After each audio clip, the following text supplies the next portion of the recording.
জানেন তো, দোতলাটা যখন হয় অনেক প্ল্যান করেছিলাম। তার মধ্যে একটা প্ল্যান ছিল প্রত্যেকটা জানালাতে আর ব্যালকনিতে গাছের টব বসাবো।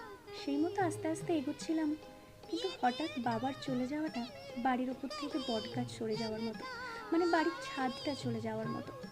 সেই অবস্থায় কি করব কি করব না, বাড়ির কাজও থেমে যায়। সে গল্প আপনাদের অন্য একদিন শোনাবো। এখন করছি মেয়ের ব্রেকফাস্ট রেডি। দুধ, কর্নফ্লেক্স, কলা, মধু দিয়ে একটু ব্রেকফাস্ট। এতে বাদাম গুঁড়ো দিলেও হয়, কিন্তু জানেন তো ওটা শেষ হয়ে গেছে। তারপর মেয়েকে ঘুম থেকে তুলে বালিশের কভার, বেড কভার এগুলো সমস্ত কিছু চেঞ্জ করলাম। তারপরে আমার কাছে বসলো একটু পড়তে, কিন্তু কি নিয়ে আবার ঝামেলা হয়ে যাওয়ার জন্য চলে গেল ঠাম্মির কাছে। এটা হচ্ছে ওর নিরাপদ আশ্রয়, পড়া কম হয়, খেলা বেশি হয়।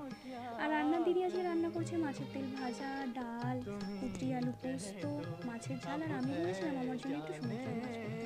আর তারপর সারা সপ্তাহে কুর্তি পাঠ করতে বসলাম।